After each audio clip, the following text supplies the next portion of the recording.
Good morning, good afternoon, and good evening, whenever you are watching or listening to this, and welcome to Link Up Leaders, your direct link to leaders in supply chain and e-commerce.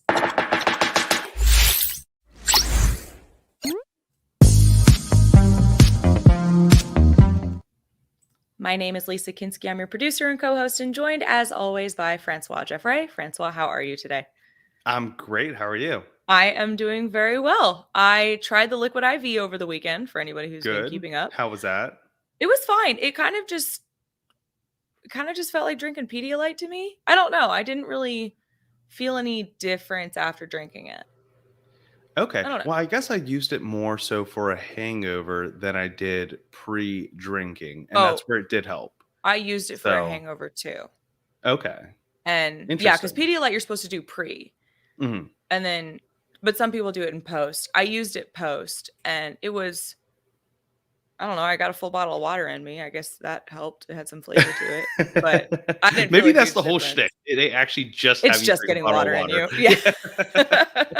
Well, you wouldn't do this otherwise. That's probably all that it is. But how was your weekend? What did you end up getting into? It was you were great. back in Pittsburgh. It was our 7-year anniversary here. We ended up getting couples massages and dinner at our favorite restaurant that we've gone to for the past 4 years, minus last year because of COVID. So I think we did pretty much everything that we usually do every anniversary, except for the couples massage. That was more of a first. Okay. Which was fine. It was okay. Just fine. But it was just fine. Okay. Yeah. The service. It's all about service, right? And I think that's across the board with everything.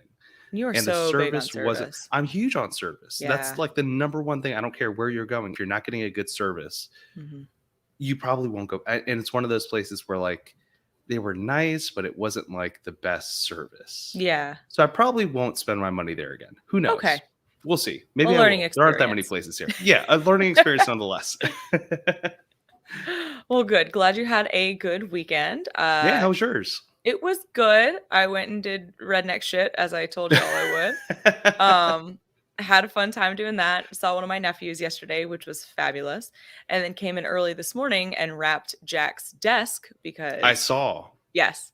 That was fun. That was amazing. It's also super hot in this office before 9 a.m. It is. I cranked that AC way down and I stole your fan. I put it back. That's perfectly fine. You can take it. I won't be there for a while, so you can take it. But prior to hopping in here, I connected with Jack so that we could actually figure out where exactly our guest was calling in from, because I was like, I don't know if she's calling in from the UK or from Britain or from England or what is different about those places. So we had her run me through it as well. And I'll be honest, I'm still confused. So let's... Well, she can tell us more about it. She can tell us directly. Everybody, please say hello and welcome to Chloë Thomas. Chloë, how are you? Hello, I'm excited to be here. So thanks, guys, for having me on. We're very excited to have you. Now, how does it feel? Because for me, it feels super weird being on the interviewee side of a podcast because you run 2 shows. Does it feel super weird to not have anything to do, no buttons to click? No, it's kind of cool. I feel liberated because, usually I've got a script up over there, or I've got something up over there. And I host a lot of panels for people's events, both real world and online as well. Okay. So the fact I get to just sit here and say interesting stuff is it's really relaxing, actually. A relaxing end to your Monday? Because what time is it where you are? It's just gone 4 p.m. here. So yes. Okay. You were going to be the last thing, but I'm behind on writing and scripting and recording something. So I've got to stick around for a bit after this. But yeah, essentially the end of my day. Okay. Well, hopefully it'll be a pleasant end, continue to be a relaxing end. But tell us, where are you calling in from? So you said you're calling in from Cornwall. Yes, I'm in Cornwall, which is the very far southwest bit of the UK, Britain, and England. And I'll be honest, I don't know the precise differing definitions of Great Britain versus United Kingdom, but it's to do with outlying territories, roughly speaking. And then England is quite an important definition, because England is just England and the English, which doesn't include Scotland, Wales, or Northern Ireland. Whereas the United Kingdom and I think Great Britain do include all three of those. And as the Cornish, which is me, we are legally part of England and we don't have our own parliament, but many believe we should.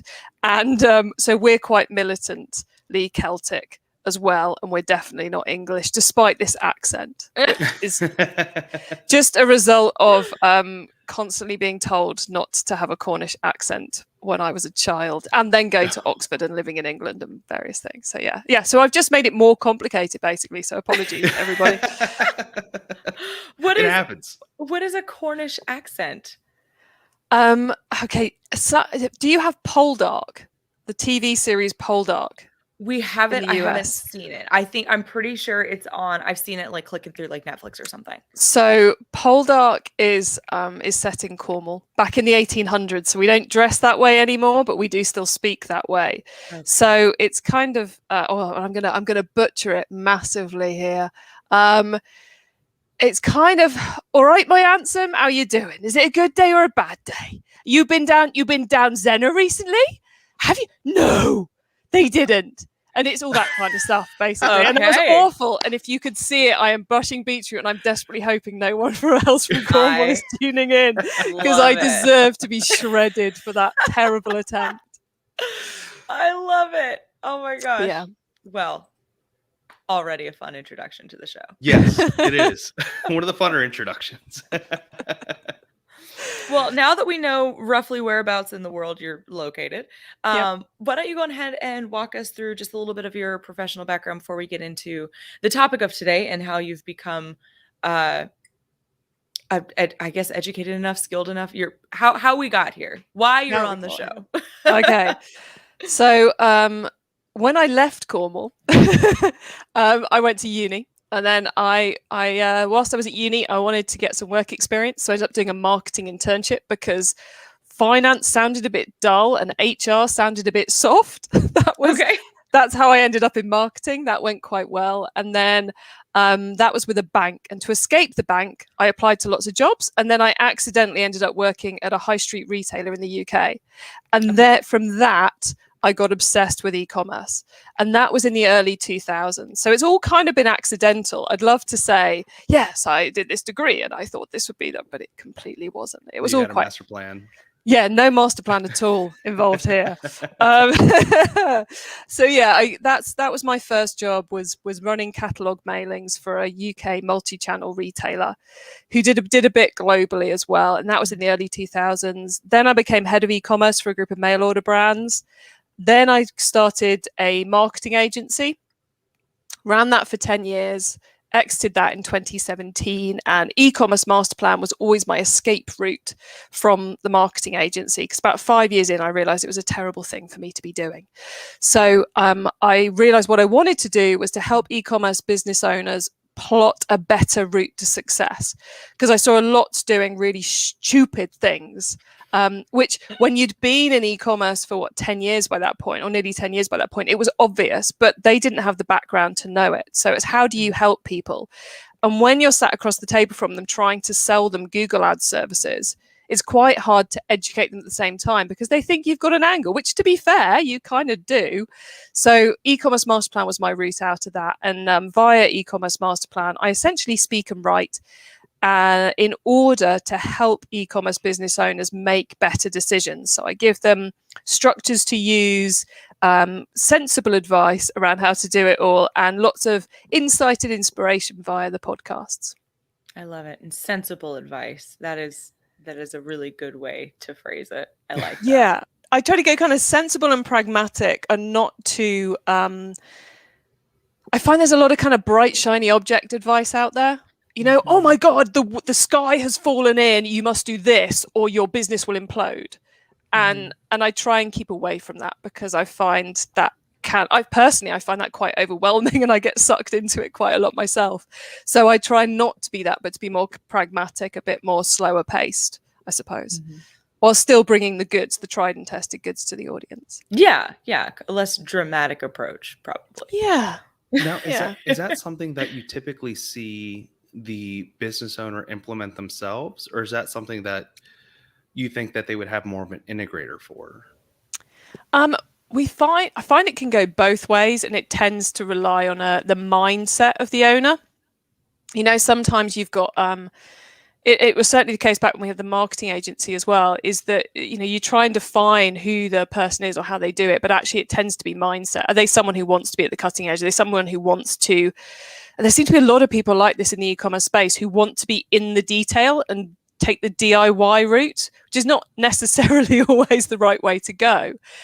So we find it varies from person to person. Yeah, I mean, I just finished reading a great book.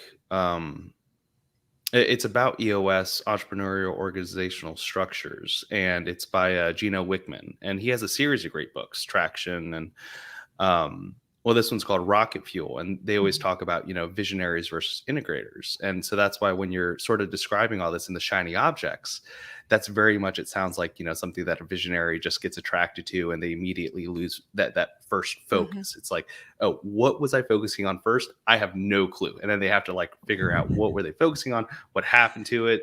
Can I backtrack to it? And then they lose all this time versus having an integrator that can actually take these processes that they want and sometimes be the Debbie Downer to them. Just say, hey, I love your idea. Let me put that in the backlog, and we will try that out right after we implement this. Great book, though. Gino Wickman's a great author. I have not yet read Rocket Fuel, but I will be adding it to my list as a result of this. Because yeah, I think it's that innovator, or it's not innovator, is it? It's implementer. The integrator. The integrator. Knew it was there somewhere. But yeah, I think that integrator is what you find a lot of in e-commerce businesses. But when they're trying to be everything, they can get equally as distracted as the visionary. And so that is a nightmare, because you want an integrator going, I am working on this until it's completed. Because if you're surrounded by half-finished projects, nothing ever works. And it's one of the things we talk about a lot is about, you know, there's no point in implementing something if you're not going to go back and optimize it. You know, so you know, the common one is someone will set up Google Ads or they'll set up Facebook Ads, and they'll just leave it running and never go and actually tweak it and change it and improve it. And that's what happens when an implementer, which I've said wrong again, integrator when an integrator gets distracted, is they put something in place and they don't finish it, and then they go and do something. So you've got to get that focus going on. Yeah. It's similar to what we just talked to Anna Michaela Santiago over at Outsource School about, is whenever you create your SOPs, you have to continue to update them and redistribute them, because if you create an old process, if it becomes obsolete, everything is going to fall apart afterwards. So, but let's get into like you kind of talked about your podcast a little bit. Let's talk about what exactly a master plan is and what is included in it, and how e-commerce businesses can create one. And I really want to dive into what you and I had talked about before, of you saying you have like a constant fight with social media and everybody wanting to be on everything, and it's so not necessary. So let's start from the beginning and then really dive into it. Okay, that sounds good to me. So the master plan you're referring to is, I think, the customer master plan, which is a model I've created over, I guess, probably over about 5 or 6 years, which is central to my most recent book, e-commerce marketing, which is that one there, how to get traffic that buys to your website, which is a book I first wrote over a decade ago now, I think, rather worryingly. But rewrote much more recently than that. But the reason behind it has always been the same, which is to help people work out what marketing they could be doing and not feel scared of it, or not make those obvious errors when they approach it. So it's not a click here, do that, but it's got chapters on email and Google ads and Facebook ads and partnerships and affiliates to kind of give you the key basics that you need to know to either hire an agency right, to run your team right, to start doing it yourself right, or even to decide, oh dear God, that's not for me. So that's what the book's about. And at the beginning, I explained the customer master plan model, which is a model I created to help e-commerce business owners and marketers make better decisions, strangely enough, as that's what, I'm kind of on a mission to do. And it's, so let me explain it, what it actually looks like, and then we can dive into how you use it. So if you imagine 6 circles in a line, one by one, with little arrows in between them. And on the far left-hand side, you've got the world. Then you've got visitors, inquirers, first-time buyers, repeat buyers, and regular buyers. Okay, so a pretty straightforward consumer process of turning someone from not being worth anything to you to be worth an awful lot. And I call these the customer relationship levels.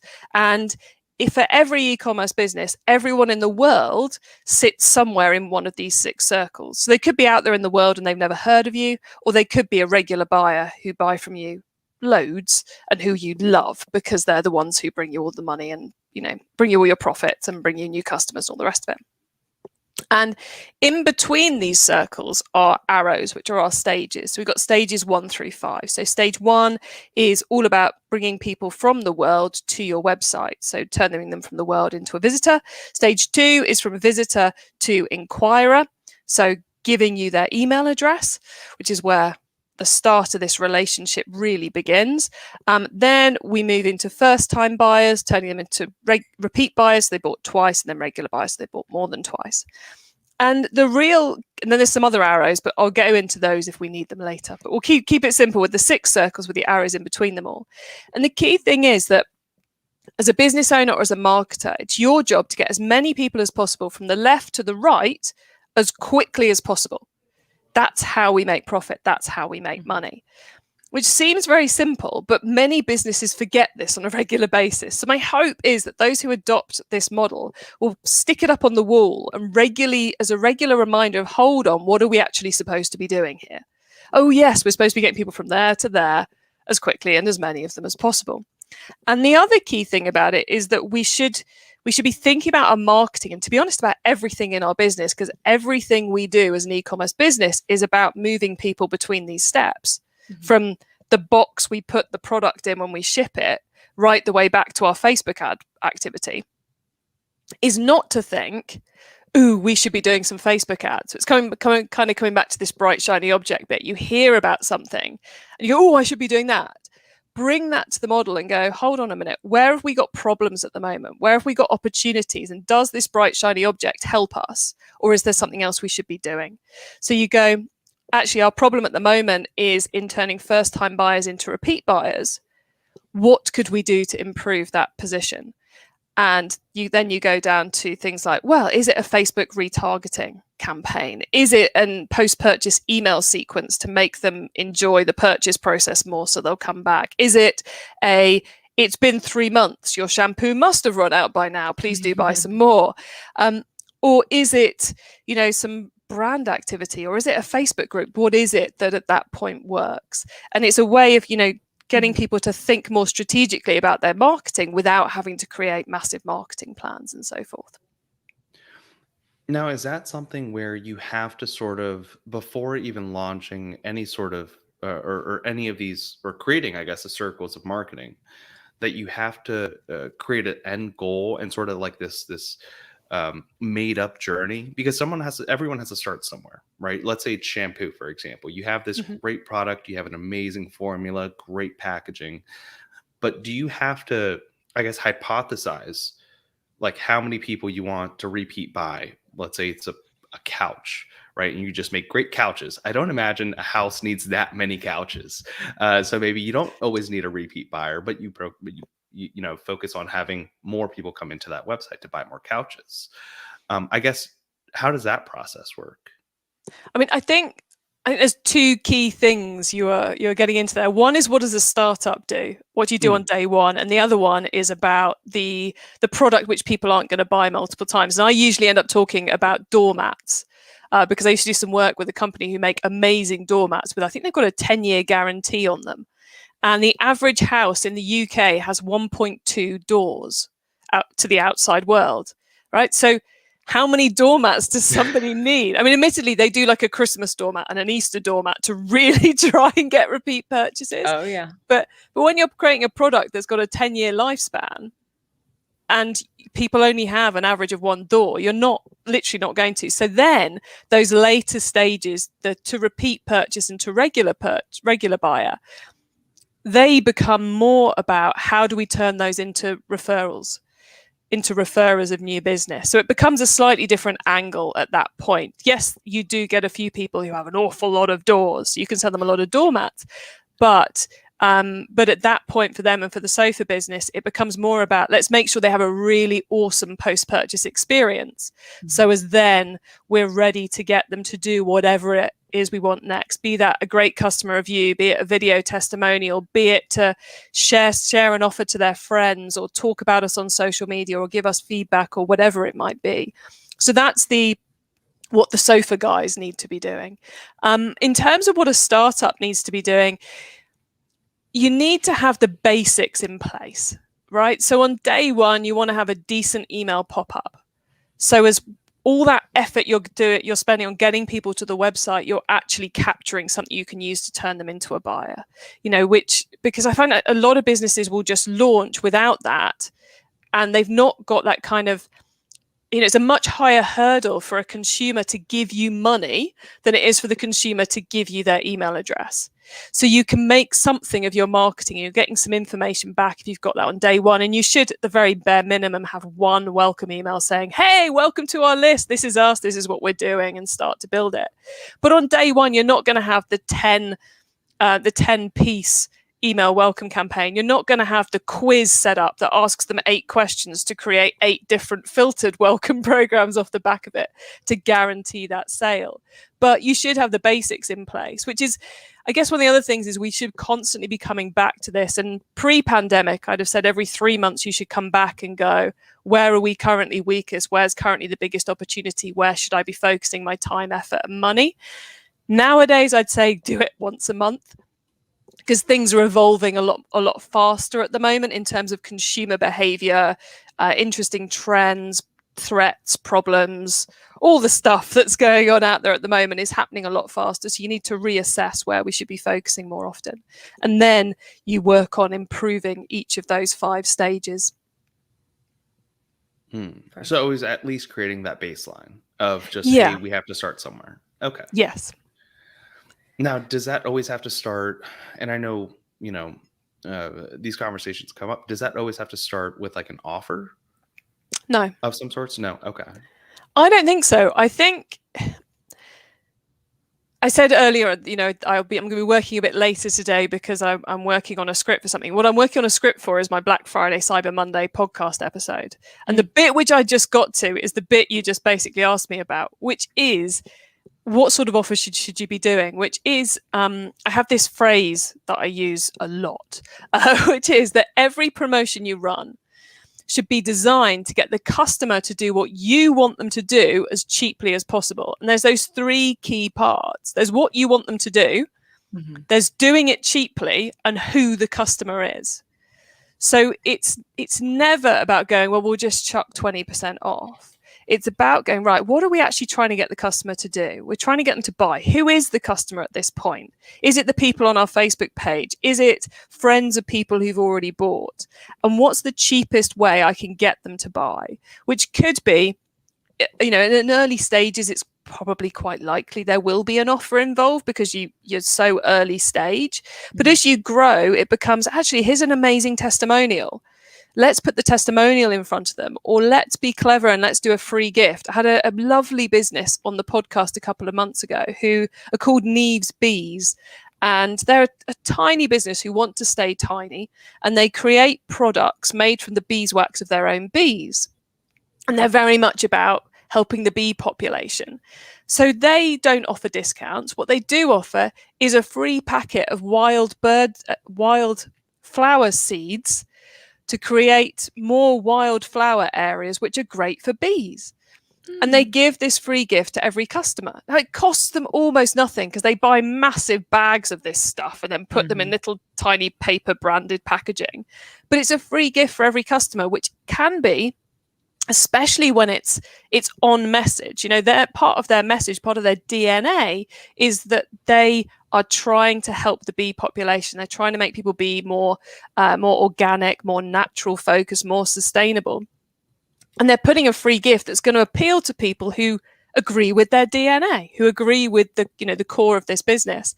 So it's a very low cost piece. It means they're getting the right customers through, because if you're going, I don't want wildflower seeds, and you go away and you buy some Vaseline or some chapstick instead of their beeswax based lip balm, well, you weren't the right customer anyway.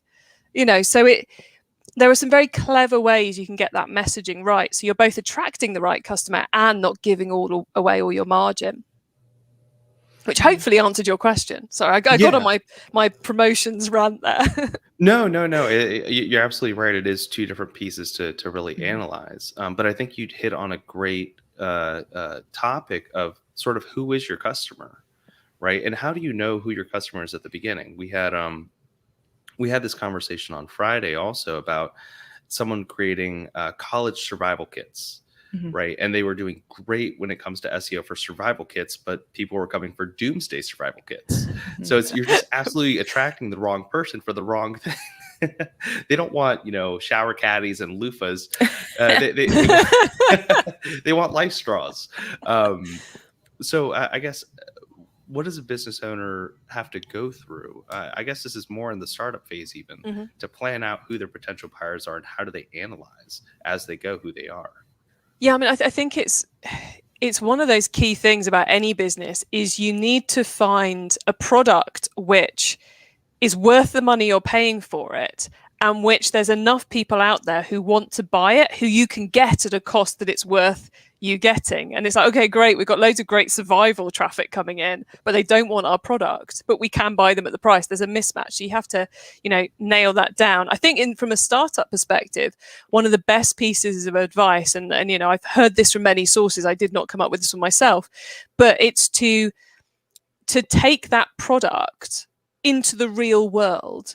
And, take a stall at a market where you think it would sell well, or go to a cafe where you think there's people who would like your product, and, say to them, look, this is the product we're going to be selling. What do you think of it? How much would you be willing to pay for it?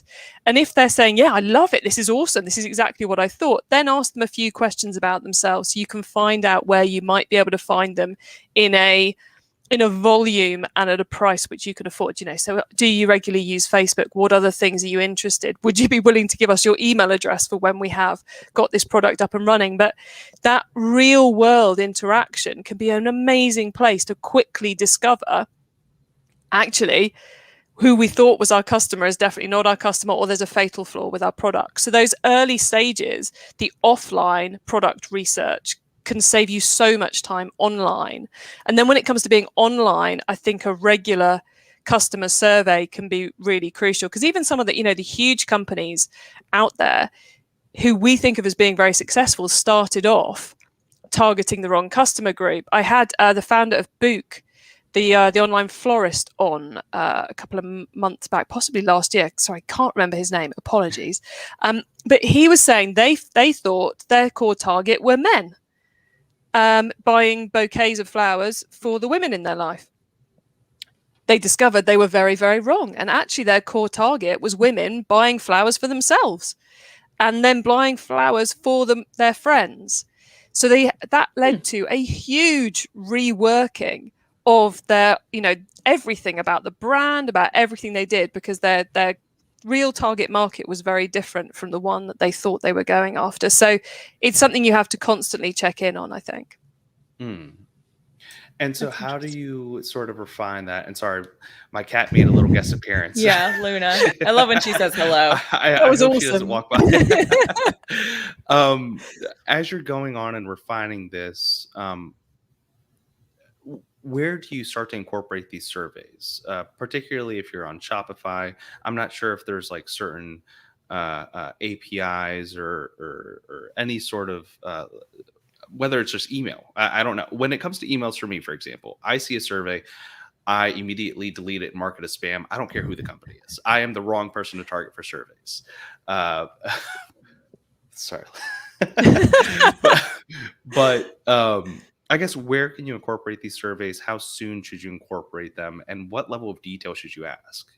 Well, I think the most important thing is to not do a customer survey during the purchase process. Mhm. Okay. Do not have a tick box that says, where did you hear about us? No. You wait until after they've bought. So you can deploy it on the order confirmation page. I've run very successful customer surveys, literally with a link on the order confirmation page. Thank you for your order. Would you like to take our survey? And the great thing about that is, it's someone who's definitely bought from you, because the only place they can access it is on that page. Also run them very successfully via email. And I think it's a great way of sending your customers something that helps build a relationship with them, because people love being asked their opinion. And whilst there will be people like you, Francois, who just delete and go, no.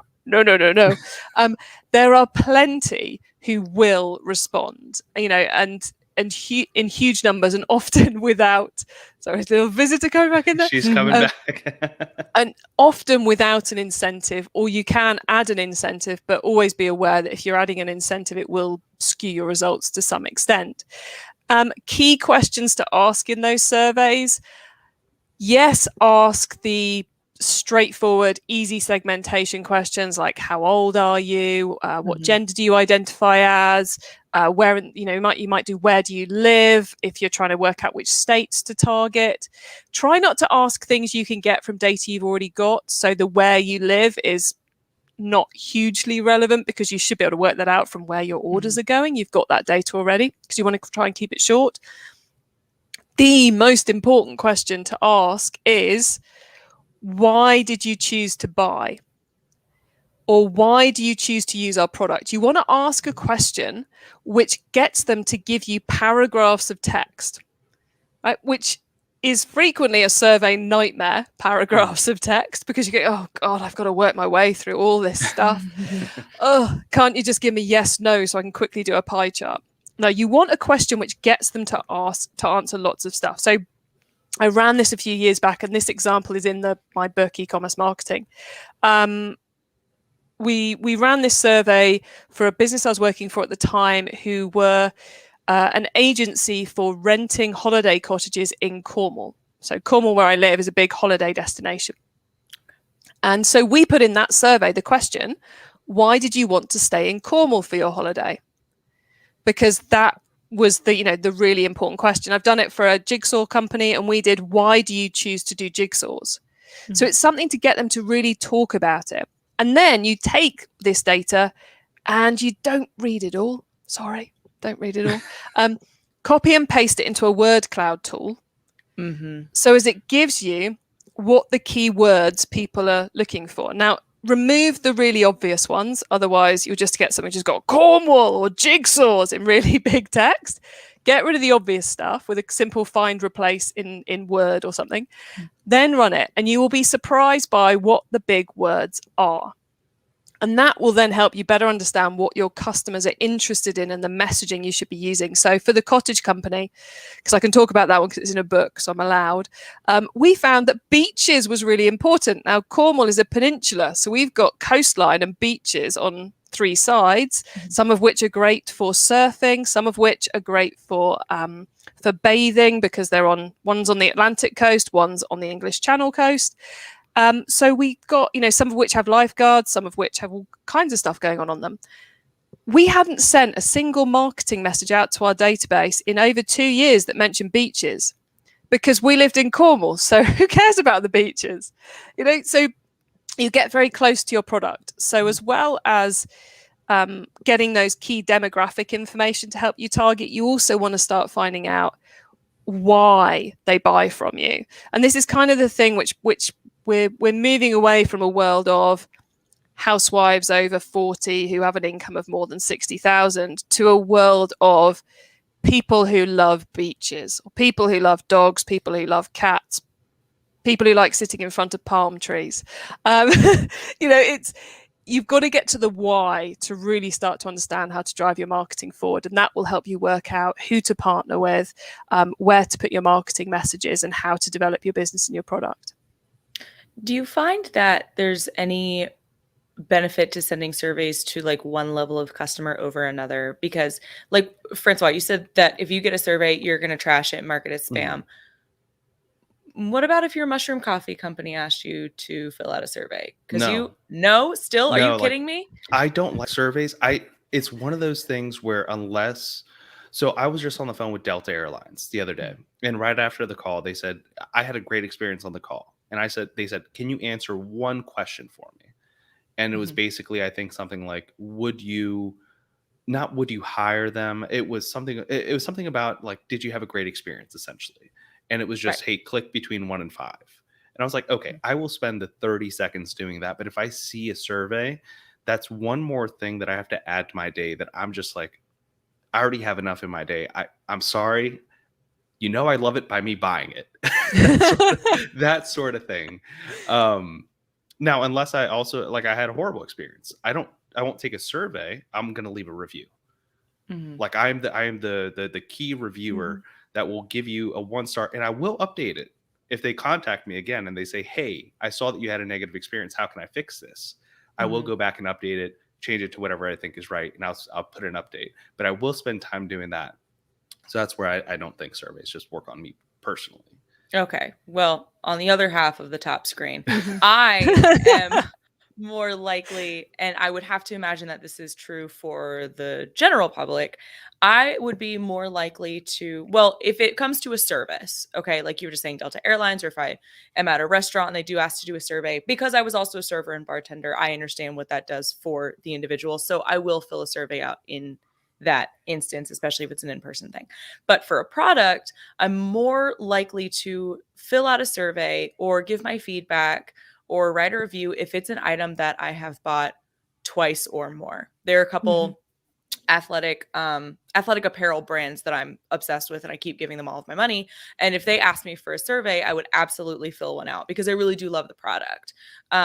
Which is why I thought that your answer would be different about that mushroom coffee, because you promote it here all the time. But is that generally true? Do you see either a better response rate or a more positive response on those surveys when they're sent out to the customers that are further along on your 6 bubbles? Yeah, I mean, if you're a business of some size, I would definitely advocate doing a segmented survey. So either segmenting your email list and sending to a version to the inquirers who've never ever bought, and sending one to your regular buyers and one to your repeat buyers, one to your first time buyers, to see how the opinion of your business, to see how potentially the demographics change across that mix. The other thing which you can do to twist this is you can have one version of the survey that's on the order confirmation page, one version of the survey that's on a pop-up on the website. So there's lots of ways in which you can collect survey data segmented, and it's an awful lot easier to segment it at the point you send it out than it is to try and segment it afterwards. Trust me, I've been there. It's a nightmare trying to do it afterwards. Much easier to just, in Survey Gizmo or Survey Monkey, whatever you're using, or even Google Forms, just go create copy and have one version that goes to inquirers, one version that goes to the buyers, because you get much richer data back that way. So yeah, that's a great way of doing it. The other way of getting data in on smaller topics is to do it across your social media. It's a great way of creating engagement and a relationship and warmth with the customers, and and the inquirers, building something with them, because again, they love being asked their opinion. So putting short things out across Instagram, Facebook groups, TikTok, wherever it is your social mediaing, it can be a really great way of getting feedback as well about why people like your product. And of the social medias, we named 3 just then: Facebook, Instagram, TikTok. Of course, there's YouTube and Twitter, and I mean, an endless number of them. How would be let me phrase the question correctly. How can an e-commerce business quickly and accurately identify the social media platforms that are going to give the best return for their business? Oh, dear Lord. That's a serious question. If we're talking organic social media, not paid ads, it's the same as any business, really. It's trying to figure out where your customers are and where they are having conversations that relate to your product, right? So I know that, many people probably have a LinkedIn and a Twitter and a Facebook and an Instagram and a TikTok. They're not on all of them all the time, and they're probably having different conversations on each of them. On Twitter, they might be following the football results and their local, the key football pieces, and they're keeping update with the news maybe on Twitter. On LinkedIn, they're doing work stuff. On TikTok, they're keeping an eye on their children. And on Instagram, they're following fashion and beauty sites. So if you're selling fashion and beauty products, that person might be on all 5, but you want to be on Instagram for them because that's where they're actively engaging in that conversation. And essentially, just a case of having a look at the platforms, trying to work out where similar conversations are going on with your ideal type of customer, and then sucking and seeing, setting it up, see if you get any interaction, see if you get any traction on it. I'm a direct marketer. I much prefer something I can track and analyze and that I can put some cash behind to quickly get results from. Social media is a slow burn, but can be hugely effective. Mm-hmm. And when you say direct results, do you mean more so just ad spend? Yeah, I love ad spend and email marketing and direct mail, where you go, right, we're going to spend 10 grand and we know we're going to get 20 back, and you run it that way. But, social media has a hugely powerful place, especially as we see consumers moving more to wanting that connection with brands and to understand more about the people and the ethics and the morals and the mission behind a brand. So it's increasingly important. I see it as being really important in my business too, but I am definitely not a social media specialist. Yeah, and social media is a hard one to figure out too, because all the algorithms are different, and like everybody still uses like Facebook groups, but it's like, is the content that you're going to post, like, how can you get into the group? Does it work for the group? Should you create your own group? Should you just post to the page for everybody? It's definitely a difficult one.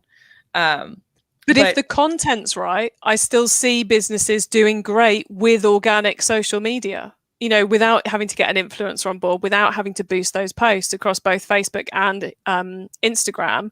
See some businesses doing fantastic things across those because they've got, they've taken the time to build the engagement and to post the quality content. So it's still very much possible to drive sales with those channels. But it's one of the more difficult ones. I'd far rather go and spend some money on Facebook or Google. And we also talked a little bit about how, to create this customer master plan and, in regards to the marketing, not just what social media platform should they be on and spend their time with, like establishing what are you supposed to be doing? Are you doing what you're supposed to be doing? And what are you supposed to be doing? So can you walk us through kind of your methodology with that? I'm sure you talk about it in your book or in your shows. But can you kind of walk us through those processes of figuring out, am I doing it and what is it?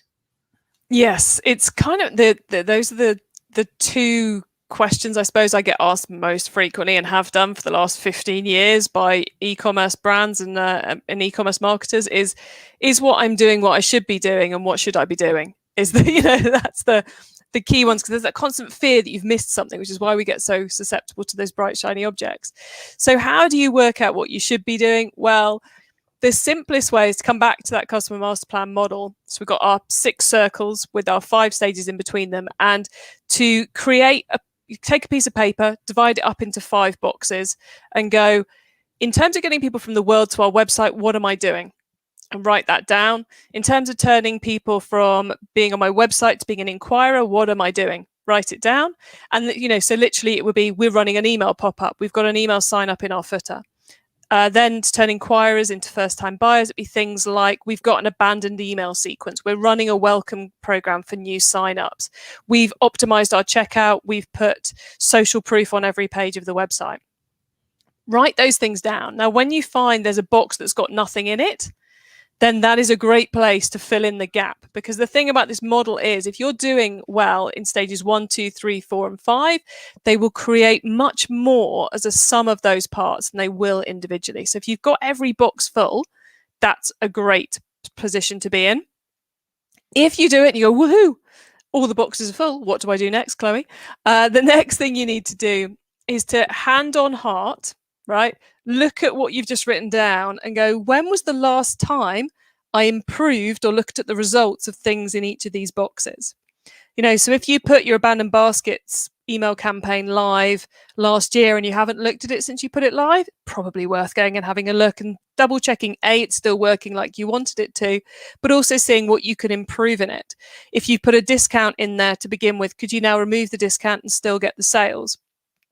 Could you add a second email in and so forth? And it's really about taking that position. Once you've done this a few times, then you have to get the spreadsheet out and go, where are most people getting lost in our sequence? But it takes a few go rounds before you need to get the spreadsheet out. So there has to be a strong sense of analytics, I guess, is key to all of this. Otherwise, there's no way to actually see what's wrong, right? I think that's hard with social, right? I think you start with across all of it, you can start with the where am I not doing anything, fill in plug in those gaps. Then when you've done that, then's the time to get the analytics out, because that's going to tell you how well each piece is working for you. But then you can't judge your email marketing and your SEO or your social media with the same brush in year one, because SEO takes time to build, social media takes time to build, whereas email, once that list's reached a certain point, it should be delivering for you month in, month out and become your best ROI channel. Google ads, Facebook ads take 1 to 3 months to properly optimize and to get working to some extent for you, whereas SEO and social media, it could take a year, 18 months before you really start seeing results from them. Plus, especially on the social media, they're quite hard to track anyway, because it's that soft impact that comes through, especially with Instagram, where you don't have links necessarily in your posts. So you have to be a little bit sensitive across it all and put a bit of gut feeling into it. But yeah, analytics definitely comes into it sooner or later. Where would you recommend tracking a lot of the analytics just within the native platforms? I find that Google Analytics has always been my favorite. I know a lot of people get lost in Google Analytics because it does just give you so much. But the key thing to look at in there is what they call the source medium report, which tells you where your traffic's come from and how it's performed. And if you don't look at anything else in your Google Analytics, that's the key one to look at, because that will tell you, how's my SEO traffic performing? How's my email traffic performing? My social media traffic? And you can see where your traffic's coming from and how well it's converting, which is important because then it gives you an idea. Going back to your example from earlier of the people who were getting loads of interest in a survival pack, but it wasn't the right type of survival pack. If that had been an SEO play, so they were ranking really well naturally on Google for that, they'd see a lot of SEO traffic coming in, but terrible conversion rates because they'd gone after the right keywords. And that will help you realize, we're doing well on SEO, but we're not doing as well as we should. What's wrong? And then you can go and investigate. So that source medium report, looking at that at least once a month, would be a good place to start. No, that's great. And so when it comes to the SEO aspect, because business owners either going to love it and implement it first day, or they're going to hate it and say that's a waste of time, right? They're going to go towards the SEM route typically. When it goes with SEO, Google Analytics isn't the strongest. It'll typically just say like Google Organic, and it usually doesn't list like the keywords that you're strongest for. Is there a specific partner or anyone that you would suggest to use when it comes to like tracking what those keywords actually are? Yeah, that's a tricky one. I mean, I definitely get Google Search Console, which is the SEO part of Google, integrated with your Google Analytics. So you are getting what data Google will give you. But the problem is it's masked at source. So a lot of other platforms are going to struggle to give you it too. And I know a lot of people love to track their rankings, and there's lots of amazing tools out that will help you track your rankings. I'm not the hugest fan of it. I'm more interested in how much traffic are we getting from SEO, and is it converting, and which pages is it landing on? Because that's the stuff you're in control of, is how well you've been able to get that page right, so the right traffic's landing on it. So I'm more interested in that than I am on the keywords. But of course, the keywords come into that, because if you put the right keywords on the page, then you'll rank for the right keywords, and that will bring you in traffic that converts. And that's not found in the source medium, though, right? That's found in a different section of analytics. Yeah, that's if you go, I think it's search and then landing pages, I think. And that will give you a report that tells you how many times that page has appeared in the Google search results. And it will give you how many people then clicked on that page. And it will also give you average ranking for that page as well. Okay. And then I know another very complex part to it is tracking links, right? And UTMs. Yes. How would you suggest that business owners, particularly as they're starting out, start off on the right foot when it comes to those tracking links, and what should they even be considering? Just use them. Please use them.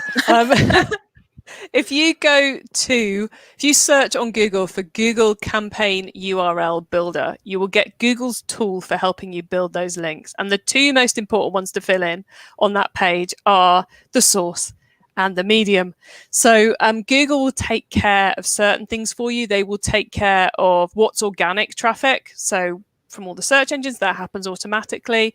They will take care of Google ads. If you integrate, that will all track beautifully into your Google Analytics, but they won't take care of your Facebook ads. So frequently, I'll come across a retailer who haven't ever tagged up their Facebook ad activity. So they haven't added that tracking code to their Facebook ad activity, which means when you go into Google Analytics, all your organic Facebook, all your organic Instagram, and all your paid is just mushed together, which means you have no idea how valuable your organic social media activity on those platforms has been, or your organic social activity with influencers has been on those platforms, because it's mushed in with your ad spend. So it's totally thrown off.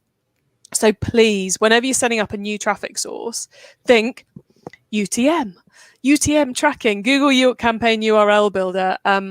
It's laborious and tedious to set up on most platforms, but it is beautiful when it's in place, because it means you get much better data, and it only works from the day you put it in place. So do it now, and you will thank yourself for it later. You take nothing else away from this. Use UTMs. Use UTMs, please. Your future self will thank you. And I know we've touched on a lot, I think, of the customer journey and essentially the full life cycle of someone coming in, converting to a customer, and then becoming a repeat customer. But how does, I guess, going back to the startup phase, how does a business owner even start to set these goals for themselves? Particularly as, they don't know if their product's going to sell necessarily, or maybe they've tried it on Amazon and they are starting to go onto Shopify. So it's completely different analytics, different goals, different mindsets. How do they start to formulate all of this? Oh, there's a big old question. Yeah, huge question. I think that the shift from Amazon onto your own store is a really tough one for people to make, in particular because Amazon does so much for you, but then there's this beautiful green area where you don't have to pay Amazon, but you have to do it all yourself, which I think people don't always realize. And they are two totally different business models with totally different ways of doing things. They do work very well in harmony together, but it is a tricky one to do. So coming back to your point, what goals should you be setting if you're, startup Shopify store? essentially it's baby steps. I mean, I think when you're starting off with a brand new product on a brand new platform for you with brand new marketing channels, I'm not a fan of going, yeah, we're going to do 200 in month 1 or, whatever it is, because I just think you're just setting yourself up for failure. And I'm someone, I need achievable goals. Otherwise, I get disillusioned doing things I don't like doing. So I have to put achievable goals in. So go, right, this week we are going to try and, we're going to track the sales, but what we're going to target ourselves on is what we're going to get done. So we are going to do 5 posts on Instagram this week, or we're going to do, we're going to check our Facebook ads and optimize them every day this week, or we're going to make sure we put our UTM tracking in on everything we do, or we're going to send X number of emails, or by the end of this week, we'll have our welcome campaign set up and we'll have our pop-up in place on the website. And then you're ticking off things that are obviously going to help you in the process to selling, but you're also looking at how those results are looking. Once you've got an idea of how those results should be coming in, if you're in, say, I don't know, maybe a month in and you've already had 5 or 6 sales, not from your own mother, from people you don't know at this point, then it's time to start going, right, okay, we did 5 in the first month. Let's set that as our target for next month. Or if you're someone who likes goals, double it. But, I would go, right, we're going to beat next month. Put it up in a big chart, color off each time you get one of those sales in and start working it and try and see what led to the sales and build it up. And some businesses are going to rocket much faster than that. Others, it's going to be like 5 or 6, 5 or 6, 5 or 6, 5 or 6, and then it will go as you find the right mix. But there's so much testing to be done. You don't want a disheartening target to be going after. So that's more of like a bottom-up approach, right? Yeah. Rather than like saying, hey, I need 100 sales this week, and this is how I'm going to accomplish 100 sales. It's I'm gonna get, I don't know, 50 posts in, 2 different offers, spend this much in PPC, analyze all that, see where the sales actually come in, and then start to say, based on all this that I've already done, standardize that. And we see that we've gotten 50, sales, and then just, okay. I'm a bottom up bootstrapping kind of a gal, you see. I'm not saying the alternative method is at all wrong, and it works really well for some people need that. We're going to go for 500 and this is how we're going to do it. And I'm still going to feel happy and inspired if I only get 10. I'm someone who, if I went, I need to get 500 and I only had 10, I'd be like, well, sod that. I'm going on doing so. I'm going to go and find a job or whatever. Whereas actually, as you said, if you go top down is right. We're going to do that. And this is what we're going to do to achieve it. Bottom up, you actually end up with the same to-do list. It's just a different way of incentivizing yourself. And I think that's the key thing, is work out which of these methods work for you, because they'll be different for everybody. Yeah, for sure. It's very much a mindset thing. I mean, I definitely would be decentivized if I was going for 500, only saw 100, because then it's like, well, shit, now we have to actually go back and analyze everything, see exactly what's not working. Well, what did we cut out? What are we not experimenting with? Is this all outlined also in your book, Traffic That Buys?